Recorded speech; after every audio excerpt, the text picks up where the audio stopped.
Okay, video number 7 in this fine corona epidemic.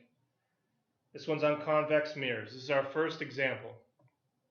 So in our first example, we're going to have the object placed pretty far behind the convex mirror.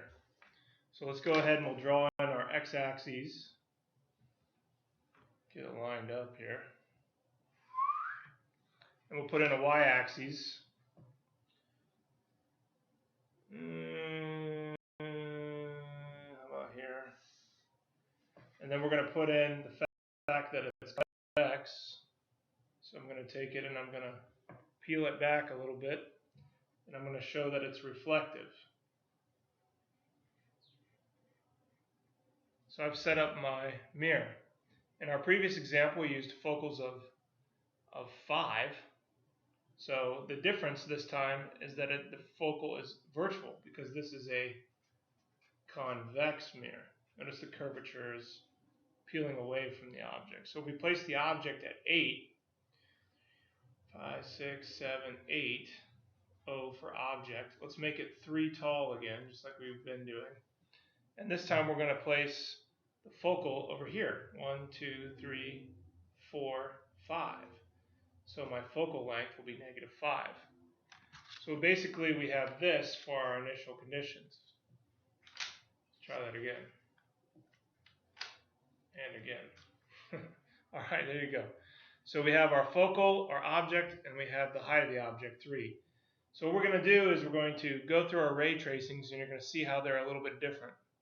Remember, the goal of all this is to find your distance to image. So maybe I'll set this up while I'm thinking about it.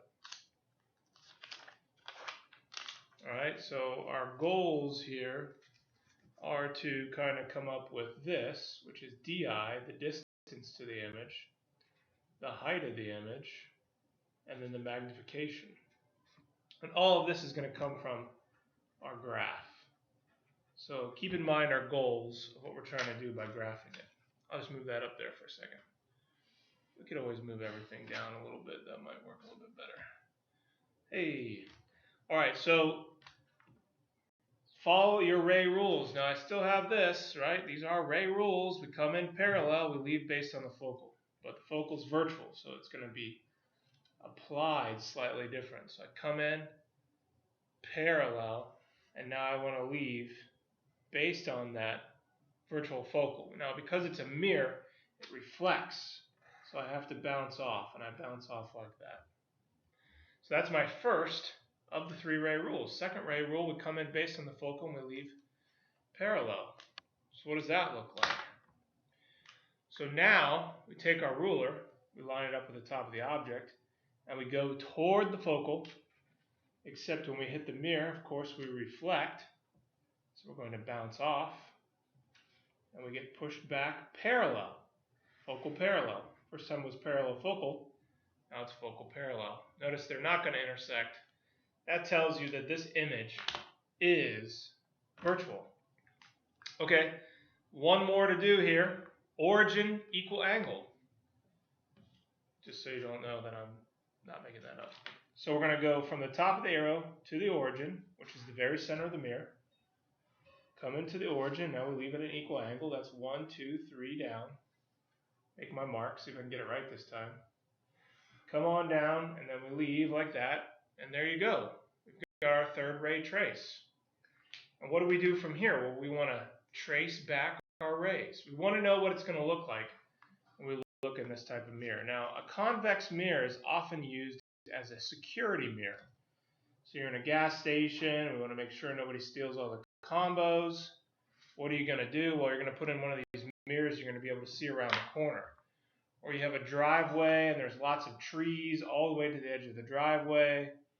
It's very hard to back up out of that driveway. What are you going to do? You're going to use a convex mirror and it's going to allow you to see around the corner. And back when libraries used to have books, you would often see these kinds of mirrors at the library. Alright, so I've traced back my rays and it's giving me a pretty good idea where the image is going to be forming. My image is going to be forming right here. So I'll label it I for image. Now we got to do some counting. Ooh, counting. So the distance to my image is going to be about 2 3/4. So I'll say 2.75. Now watch it. I'm on the negative side of the mirror. So this needs to be a negative 2.75. Then we measure our height of our image. Our height of our image is going up about 1. So HI is 1. Magnification, it's going to be less than 1, a decimal. It's basically 1/3. So we could also say 0.33 times 0.33 is probably the best way to kind of deal with that.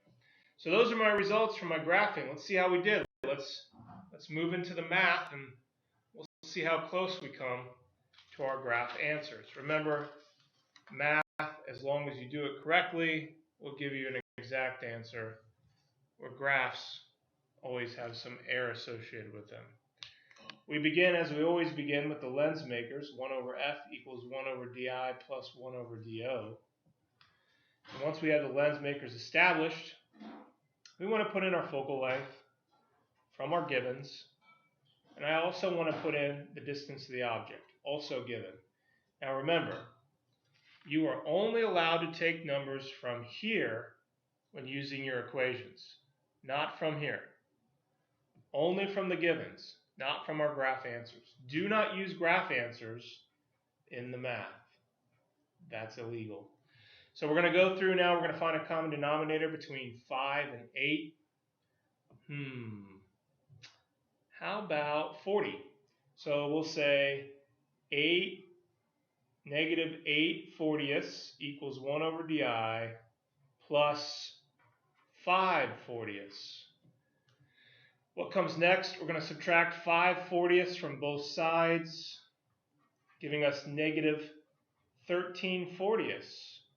That's the same thing as saying 1 over di. Now what do? We flip it. So di is going to be equal to negative 40 13ths. Rut-row, calculator time. And I don't have mine. Hold the phone. Luckily, I've got my phone here, and I can just use my app. All right, so yeah, I know, Samsung, loving it. So what are we going to do? I'm going to put in negative 40 13ths. And you probably can't read it. In fact, maybe you can't. Okay, negative 3.08 is what I got. Let's see how we did. When I did it on the graph, I got negative 2.75. It was negative 308. Not too bad, okay, comparative to what I've been doing. So that's the lens makers. That's how we're going to come up. Here we'll make another post-it note. Why not, right? And we'll call this one, we'll do this one our math answers. Math. And we found di to be negative 3.08. And so that's the exact answer. Now we've got to find the height of the image and magnification still. And I'm going to do that shortly. So how do you find magnification? Well, conveniently, you use the magnification equation. So magnification is hi over ho, but it's also negative di over do. So what can we use? Well, we knew that we started with a distance to the object of 8. So I'm going to make that do. And di we just found. And it's a negative situation, which is positive, 308. So this negative canceled out the negative that we had in our math answers here. And so then we end up with a positive 308. So what is that? Well, Samsung to the rescue. 3.08 divided by 8 is 0.385 times 0.385. So that's less than 1, right? That's going to have some interesting repercussions later when we describe this. So I've added in my magnification. Now we're going to use that magnification, which once again was 0.385. We're going to set that equal to HI over HO. One of these was given to us. Which one? HO was. It was 3. HI, let's solve for it. So let's multiply 3 times the magnification. Previous answer times 3 gives me 1.15. HI equals 1.15. We'll say 6 since it's 5, 5. All right, so 1.16. How did we do? When we graphed it, we got 0.33. Well, it was really 0.385. Not too bad. When we graphed it, we got 1. It was really 1.16. Once again, not too bad. Now, which one do you choose on the quiz? Like if your life depends on it. Well, you choose the math answer because you know it's exact. It has no measuring error in it. There's always going to be measuring error in the graph answers. Let's describe this image that we produced.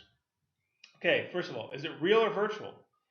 This is a virtual image. How do we know? Well, it's on the negative side of the drawing. The distance to the image is negative, and the rays never intersected. We had to do dotted lines to see where they would intersect. So it can't be projected onto a wall. Secondly, is it erect or inverted? Well, it's erect. How do I know that? The arrowhead is pointing up. The height of the image is a positive number. Magnification is positive. So we would say erect. Now, is it enlarged or reduced? Enlarged or reduced? Well, look at them. This was pretty big and this is small. Reduced. Now you know why in the mirror in your car, sometimes you'll read where it says objects appear closer than they seem. All right, because it's a convex mirror and it makes things smaller and messes with your depth perception. So that's an example of a convex mirror behind, well, not really behind because they're both going to be behind, but far away from the mirror. And we'll stop there and we'll make another one for when the object is close to the mirror.